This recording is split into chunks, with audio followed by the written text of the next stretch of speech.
Você já esperou tanto por uma promessa que começou a duvidar?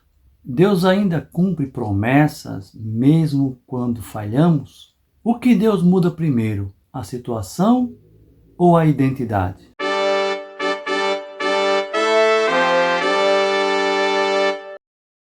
A paz do Senhor, meus irmãos. Sou o pastor Jaziel Macedo da Silva e estamos de volta aqui para mais um estudo da Palavra de Deus. Seja muito bem-vindo de volta e este é o seu canal EBD Sala da Bíblia. Nessa feita estamos estudando a lição de número 4, lições CPAD, com o tema A Confirmação de uma Promessa. Quero já agradecer a você que é inscrito em nosso canal, que Deus abençoe. Deixa aí aquele like, o joinha, para ajudar o nosso canal. O YouTube entende que você gostou do assunto, é um assunto relevante, e o YouTube se encarrega em encaminhar para mais pessoas. Então faz isso para o nosso canal. Já agradecemos também, deixando o alerta aí do sininho para não perder as notificações dos novos vídeos que estaremos postando aqui. Bem, você que ainda não é inscrito, inscreva-se em nosso canal. Nós estaremos, irmãos, fazendo diferente dessa vez. Nosso estudo da Escola Dominical tem 3 tópicos. Nós estaremos gravando, dessa vez, um vídeo curto comentando o tópico 1. Faremos a explanação, encerraremos e gravaremos um outro vídeo com o tópico 2, depois um outro vídeo com o tópico 3. Fique atento, porque estes vídeos estarão chegando para você e você vai estudar separadamente. O tema da nossa lição, como já dissemos, a confirmação de uma promessa. O texto áureo está em Gênesis, no capítulo 17, versículo 7, que diz assim: E estabelecerei o meu concerto entre mim e ti, e a tua semente depois de ti em suas gerações, por concerto perpétuo, para te ser a ti por Deus, e a tua semente depois de ti. Está registrado em Gênesis, capítulo 17, versículo 7. A verdade prática nos diz assim: Deus é fiel para cumprir tudo aquilo que nos prometeu. A leitura bíblica em classe, você pode estar lendo na sua Bíblia, Gênesis capítulo 17, versículo de 1 ao versículo 9. Nós temos, como disse, 3 tópicos, cada tópico com 3 subtópicos. Estaremos fazendo agora comentário do primeiro tópico, né? E essa revista, essa lição, tem 3 objetivos. O primeiro objetivo é mostrar que Deus mudou o nome de Abrão e de Sarai. Isto aí, para comentar-se no primeiro tópico. E o segundo objetivo, para o segundo tópico, apresentar a confirmação do concerto de Deus com Abrão, ou Abraão. E para o terceiro tópico, nós temos um objetivo: explicar o pacto perpétuo da circuncisão. Então fica conosco aqui, que estaremos meditando na santa e gloriosa Palavra de Deus. Amém, meus irmãos? Vamos seguindo. Nós estudamos já e vimos que Abrão ele saiu de Ur, os caldeus, né? Passou por Harã, foi até Canaã. Nós já estudamos, vimos esta parte, entendemos, aprendemos sobre esses pontos, esses detalhes. E agora nós estamos estudando sobre a confirmação da promessa, ou seja, o Senhor havia feito uma promessa para Abrão, né, para sair de Ur dos caldeus, e nós tivemos também estudando sobre a situação, né, da impaciência na lição passada, né, que Abrão junto com Sarai deram um jeitinho, né, de realizar ou de adiantar a promessa. Mas a promessa de Deus para Abrão não era aquela feita por homens. Então, nós estamos vendo aqui, estudando a confirmação desta promessa que ele havia feito. Por que Deus muda o nome de alguém antes de cumprir a promessa? Se você tem essa resposta, o que é que você acha, o que você diz, você pode aí embaixo, nos comentários, você escreve aí, digita para nós, por quê, né? Você acha, por que Deus muda o nome de alguém antes de cumprir a promessa?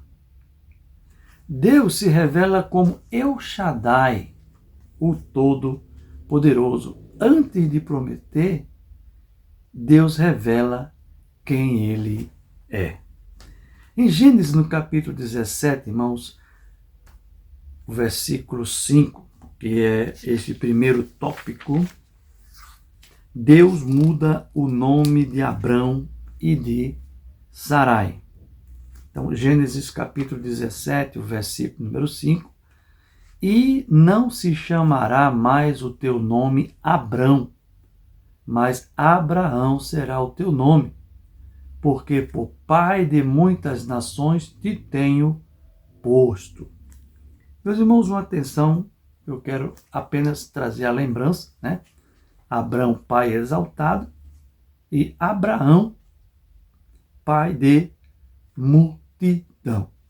É um assunto que é corriqueiro, podemos dizer, nós já temos estudado em outros momentos, mas queremos lembrar aqui, né? Porque tem uma revelação aqui. Deus muda o nome antes da realidade existir. Ou seja, lá em Romanos capítulo 4, o versículo 17, Deus, que vivifica os mortos e chama as coisas que não são como se já fossem. Então, Paulo, quando escreveu aos Romanos, nesse capítulo 4, ele estava mostrando que Deus, no seu poder, antes da coisa existir para os homens, né? Porque para Deus elas já são, né?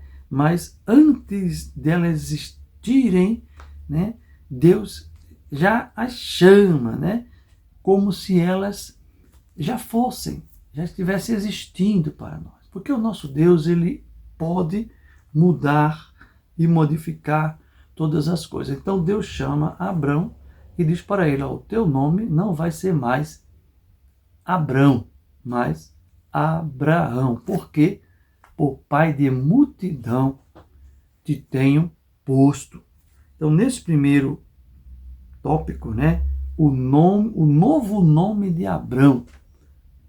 Deus muda de Abrão para Abraão. E nós vemos esse resultado nos dias de hoje, né? O povo de Israel, tão numerosos e tão poderosos, nação, né? Porque Deus assim fez para mostrar o seu querer se cumprindo na vida do homem. Mas também Deus não só mudou o nome de Abrão para Abraão, mas a sua mulher, Sarai, né, ele também mudou o nome de Sarai para Sara. Então nós vemos isso em Gênesis, no capítulo 17, versículo 15 e o versículo 16, nós vamos encontrar, e disse Deus a Abraão, veja bem, não é mais Abrão, porque ele já havia mudado o nome dele lá nos versículos anteriores, certo? Agora ele diz para Abraão, a Sarai, tua mulher, não chamarás mais pelo nome de Sarai. Então Deus estava dizendo para Abraão, né, não vai mais chamar o nome da tua mulher de Sarai, mas Sara será o seu nome, porque eu a hei de abençoar. Certo? Então, você confere na sua Bíblia, você lê os dois versículos completamente, você vai ver, né, o Senhor chamando Abraão agora, né, que de antes de pai exaltado para pai de multidão, e dizendo para ele, Abraão, vamos aqui parafrasear, né? Vamos dizer aqui, eu mudei teu nome, mas no projeto que eu tenho, eu preciso mudar o nome da tua mulher também. Então ela é Sarai, vai ser Sara, né? Sarai, minha princesa, e Sara, mãe de nações. Então Deus transforma o particular em propósito global. Veja que o propósito de Deus tornou-se algo generalizado, eu digo, em relação a todo o mundo, toda a humanidade, né? Algo que era tão particular. Ele tornou para as nações. Vem comigo aqui, vamos meditando nesse terceiro tópico, aliás, terceiro subtópico desse primeiro tópico, que diz assim: o pai da fé riu diante das promessas. Então, Abraão ri da promessa. Gênesis 17, versículo 17. Então caiu Abraão sobre o seu rosto e riu-se. Por quê? Né? Eu, um homem de 100 anos, minha mulher de 90, vai nascer um filho. Né? Então, dois tipos de riso. O riso da dúvida de Abraão, né? Na situação da idade, e o riso da fé, segundo Hebreus, que está escrito no capítulo 11, versículo 11. Pela fé também a mesma Sara recebeu a virtude de conceber. Pela fé. Entendeu? Pela fé. Então, Deus não cancela promessas por causa da fraqueza humana. Então, Sara riu, Abrão riu, mas o Senhor não cancelou as suas promessas. Ele cumpriu as promessas. Teve um período de silêncio após Abrão atender o pedido de Sarai, né, tendo Agar por mulher, onde veio nascer o Ismael, e teve um silêncio aí de 13 anos. A Bíblia não diz que esses 13 anos foi por causa disso, mas houve esse silêncio. Mas Deus não retirou a promessa que ele havia feito. Então, nós fechamos aqui esse primeiro tópico, né? Quero que você fique conosco.